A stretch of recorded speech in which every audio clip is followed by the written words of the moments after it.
Hello and welcome to IBTimes TV. I'm Leanna Brinder, Business Editor for the International Business Times.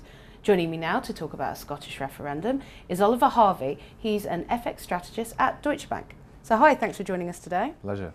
So we are going to be talking on, I suppose, the most pertinent aspects of the Scottish referendum, and that is what kind of currency Scotland would get in the event of independence.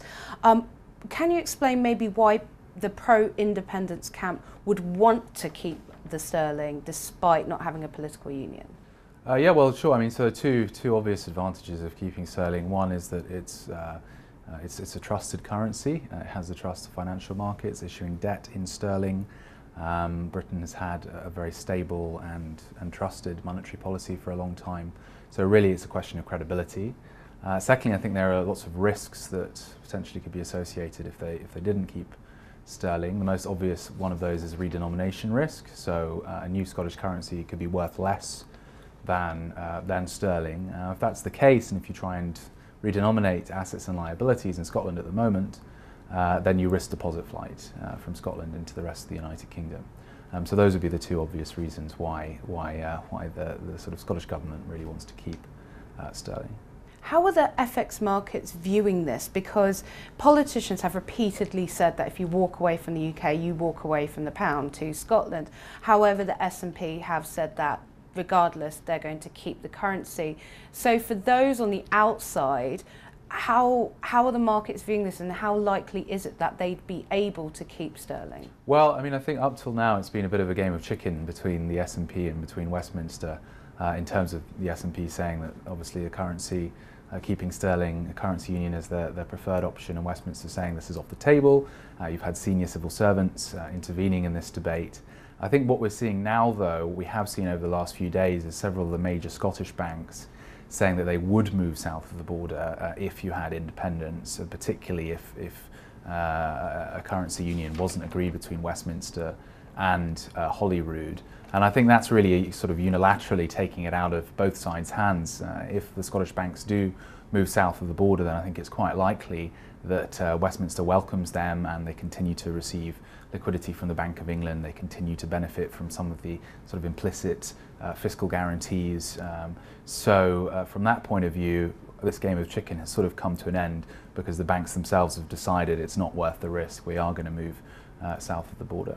Some parts of your research that you've picked up on is about how history or historical implications help, historical examples have helped us or not helped us. Could you explain that a little bit? Yeah, sure. So it's a very interesting question, the question of currency with the independence debate. Essentially, if you look back at previous breakups of states and currency area breakups, it's very unusual to see a currency area breakup in a unitary state. What you've seen is breakups in federal states. So an obvious example of that is the Soviet Union breakup when Russia became a new country and all of these different republics broke away from the Soviet currency system. But of course what that involves, what a federal system involves, is all of these different countries already effectively had their own central banks. They effectively had their own stock of money. Now, in the case of the UK, that doesn't exist. There's no central bank of Scotland. There's only one stock of sterling assets and liabilities.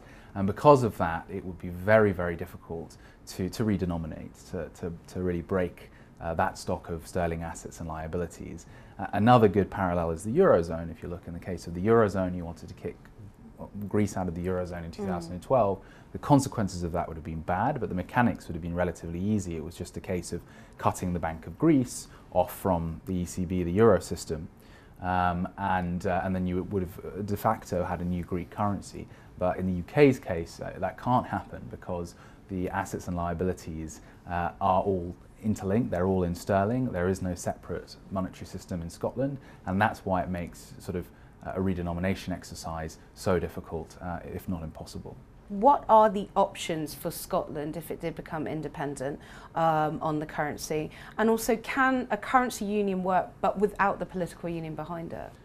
So I think on the first point, the options are that it introduces a new currency, and we've already discussed why it'd be difficult to redenominate. Of course, they could issue a new currency in parallel with the existing sort of stock of sterling assets and liabilities. That's pretty risky because I think you'd find that lots of people in Scotland may not have much confidence in this new currency, may not really be willing to use it, and then the government wouldn't have much control. So I think a more likely outcome is you have some kind of a currency union or sterlingization. I've already mentioned how the banks have moved south, so that in a way takes it out of Scotland's hands, also takes it out of Westminster's hands. So what you're looking at the moment is a sort of unilateral sterlingization. Sterling continues to circulate in Scotland, but the Scottish Government doesn't have much control over monetary policy, and that obviously presents quite a lot of risks for Scotland. Now, in terms of the second question, is it costly to have a currency union without a political union? Yeah, it's very costly. The Eurozone is the best example of that. It carries risks on both sides. On the Scottish side, it would mean that they wouldn't have, as I said, any control over monetary policy. For the rest of the UK, there would be a risk that if people thought that because there was a currency union, the rest of the UK would bail out Scotland if there was, for example, a fiscal crisis, then obviously the UK taxpayer would take the hit. So obviously, if you do have a currency union without a political union, this is a pretty costly exercise. It's definitely not a very good outcome. And I think what this whole debate, the sort of bottom line of this debate, is there are really no good options for sort of Scotland when it comes to the currency question. Well, thank you very much for your time today. Pleasure. And that was Oliver Harvey. He's an FX strategist at Deutsche Bank.